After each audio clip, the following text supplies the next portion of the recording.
Hey everybody, what's going on? It's Patrick Dang here. Now in this video, you're gonna learn my 10 top tips to optimize the perfect LinkedIn profile. Now, the reason for why LinkedIn is going to be incredibly important is because it is the social media network for business. And your LinkedIn profile is almost like your online resume or your digital profile that people are going to look at to get a first impression of you. So for example, if you are in the market for a new job, people are going to look at your LinkedIn profile before they invite you in for an interview.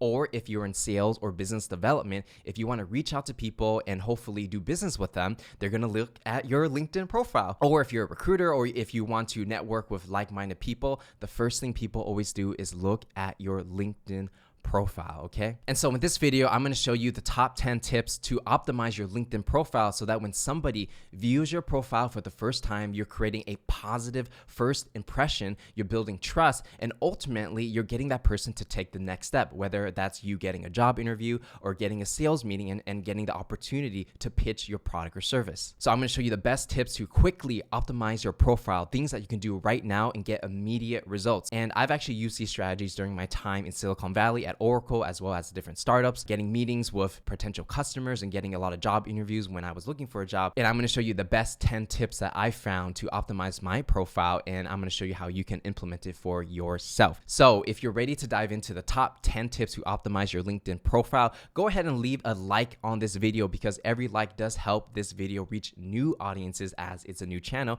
And if you're new to this channel, go ahead and subscribe and turn on notifications because I'm going to be releasing sales training videos every single week on sales skills, lead generation, and LinkedIn. So if you're into that and you want to learn more about sales, go ahead and subscribe. So with that said, let's go ahead and dive into the top 10 tips to optimize your LinkedIn profile. Now, before we even dive into LinkedIn, tip number 1 is going to be to define your goals. Now, everyone who is using LinkedIn is using it for a different reason. Some of you guys might be looking for a job. Some of you guys might be trying to sell something or recruit, or maybe you're just trying to network with like-minded individuals.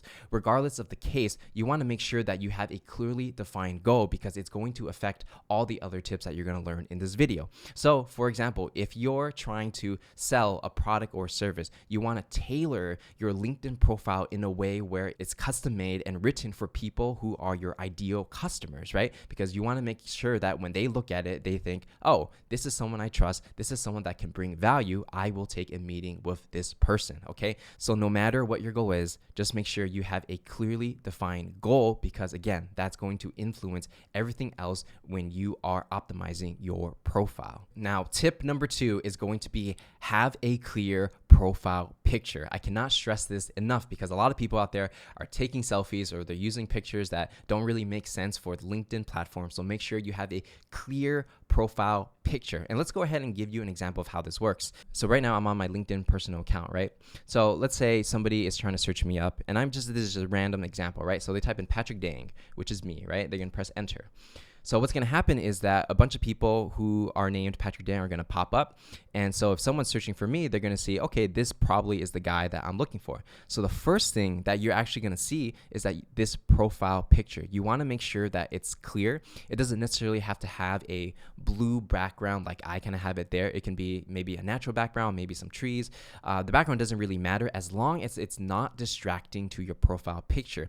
And typically what I like to do is I actually like to have a headshot or maybe the torso up, but I wouldn't really do full body just because it's hard to really see the person's face. And you want to make sure people can see your face because that's how people recognize other people. So again, make sure you have a clear profile picture, right? And if you go into my profile, actually, just extending you're talking a little bit more about the pictures. For your background picture, right, you can kind of see here that I created a custom one for myself, Patrick Dang, Modern Sales Training, which is what I do, right? And that's what my company is about. But it doesn't really matter what your background is as long as it just looks nice and it's not distracting, right? So you can actually just use stock photos or things like that because it doesn't actually make a difference as long as it just looks clean and the emphasis is on your profile picture. All right, so we're gonna go into tip number 3, and that is your headline. So essentially what your headline is the first thing people see when they go into your LinkedIn profile after your picture. So if you go into this back to this example, right? So somebody searches my name over here. What's gonna happen is the first line that they see is your header. So what you can do here is you can put in your role, whether let's say it's account executive, sales development rep, or you're seeking a job, or maybe you're an intern, right? And make it clear what you are so people have an idea of who they are talking to, and it's easier for them to find you. Now, another trick that I like to do is, let's say you're in sales and you don't necessarily want to call yourself a salesperson, right? You want to use nicer names so that it doesn't put people off. So for example, account executive is another way to say it. But if you want to go even a step further, instead of being an account executive, you can actually say, hey, I'm part of the strategic partnerships team, or I am in business development, right? So you can use different names. You don't always have to use the official job title you have at the company you're at. You can kind of switch it up and really just use a name that people can trust, whether it's strategic partnership, sales manager, whatever it is, just as long as you're not deceiving anybody, right? That's another way to have a workaround and not call yourself a salesperson and be like everybody else. Now, the third thing you can do when it comes to the header is that you can actually do what I did. And you see in this example, I said, helping B2B sellers schedule more meetings and close deals with modern sales training. So you can actually write a header that demonstrates how you help other people. Now, a simple formula that you can use to demonstrate how you bring value is you can say, I help X accomplish Y by doing Z, okay? I help X accomplish Y by doing Z. So let's go ahead and use myself as an example. So I help X, which is the people that I want to work with, B2B sellers, and I help them accomplish scheduling more meetings and closing more deals. And how do I do it? Well, with modern sales training, right? If you use that simple formula, it's going to be easy for you to basically show and demonstrate how you bring value to your ideal customers, okay? So those are going to be the 3 ways you can write a header. Obviously, it's going to depend on your preference and specific situation. Now, for tip number 4, you want to make sure that you have at least 500 connections, okay? So let me show you what I mean by this.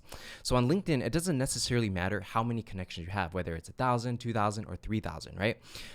When people look on your profile, what they're going to see is 500 plus connections. So when you click on that, it's going to show that I have 3.5K connections, right? But it doesn't really matter because when people get that first impression, all they see is 500 plus.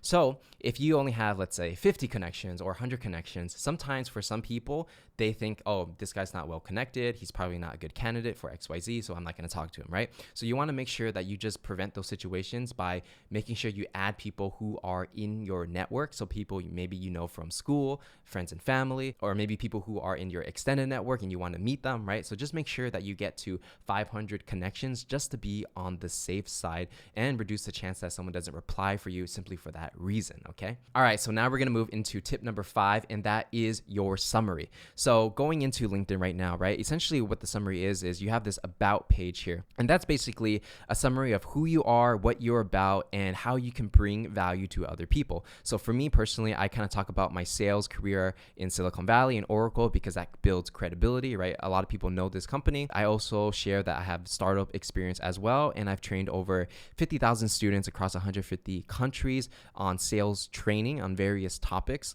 And ultimately, I want to inspire other people, help them advance in their sales careers and grow their business by sharing my knowledge, right? And so that's how I'm bringing value to other people. I'm sharing my sales skills and knowledge to help other people so that they can achieve what they want to achieve. So for your specific profile or your about page and summary, you want to think, who am I? What makes me unique compared to everybody else? And how can I bring value to another person? And so really the summary is an extension of your headline, right?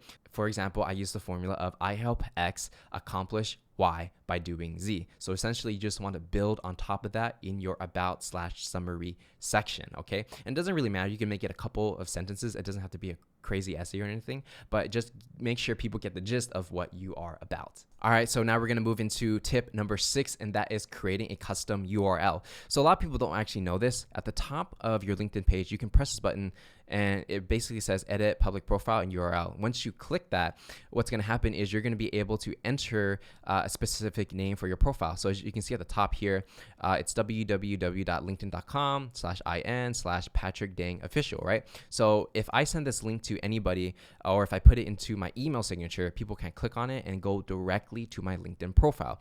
Now, if you don't set this, it's going to be a bunch of random characters and numbers, and you don't want that because it makes it more difficult for people to find you. So you just want to make it as easy as possible for people to find you, and that's going to help optimize your profile and build more credibility when people click on it, right? Let's go ahead and move into the next tip, and that is going to be your experience. So in the LinkedIn page, if you scroll down a little bit more, you got the about page, right? Which is basically the summary that we talked about. And then on the dashboard, basically just gives you the stats of who's viewing your profile, right? And if you go down to the next part, typically what people are going to have is experience. So essentially what that's going to be is your job experience, intern experience. Essentially it's your resume, right? Literally it's your resume. Here are the places I worked at. This is what I did there. Here is how I brought value to the company I worked at. Or if you have your own company, talk about what you do, right? So let's go ahead and start in the bottom for me. I started my sales career at Oracle. So people know, okay, this guy worked at Oracle as an account executive. And then I moved over to a startup as an account executive as well. Then I started my own company, my sales coaching company. And then I later reincorporated that company as Patrick Dang Inc. And so that's where I'm at now. So for you guys, if you are looking for a job, right, you probably want to fill out every single box so people know exactly what you did at those roles. For me, it's not necessarily so important because I want to focus the attention on what I'm currently doing, which is running my own company, which is a sales coaching company. And that's what I want people to focus on. But if you want people to know what your previous experience was like, you can kind of write a couple sentences there. It really depends on your preference. So if you want the focus to be what you're currently doing, you could do it like I did. But if you're doing it more of a resume style, then you can add more descriptions to your different experiences so people have a better understanding of who you are and what you do. Now, essentially the formula that I use to write this stuff is I help X accomplish Y by doing Z. So no matter what kind of experience you have, you can always use that formula to write your experience if you ever get stuck on writing a little bit about your work experience. Now, after experience, obviously we're going to go down into your education. Now, if you are someone who is applying for jobs, obviously education is going to be important, especially if you just graduated from college or if you're in college, right? Because people will look at that and they'll make a judgment on whether or not you're qualified for the job, obviously.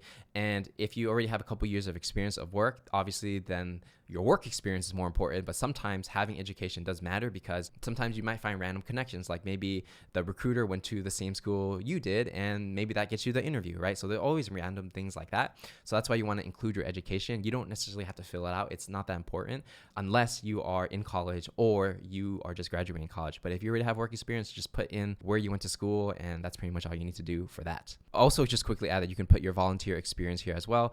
For me, I volunteer at the Boys and Girls Club and also at University of Southern California, which is why I went to business school at. It's something you can add. It's nice. It's not super important unless you don't have much work experience. All right, so we're gonna move into tip number 9, and that's going to be endorsements. So going down on my LinkedIn page over here, essentially what skills and endorsements are is like people are basically giving you a thumbs up and saying this guy or this girl is good at whatever skill you're putting up there, right? So for me, what people think I'm good at is the top 3 skills is social media, sales, and public speaking, right? Because throughout my career, I've always done these things. And so when I meet people and they naturally connect with me on LinkedIn, they just kind of give me the pluses there and they endorse me and say this guy is legit in these subjects, right? But I'll also add that it's not super important to have all these endorsements, right? As you can see, I have like 99 here, 96 here, 99 there. It doesn't really matter, but it's just a quick way to build credibility. And a way to get endorsements is one of the easiest ways to do it is if you endorse other people first, they are more likely to endorse you back. So in the beginning, when I first created a LinkedIn,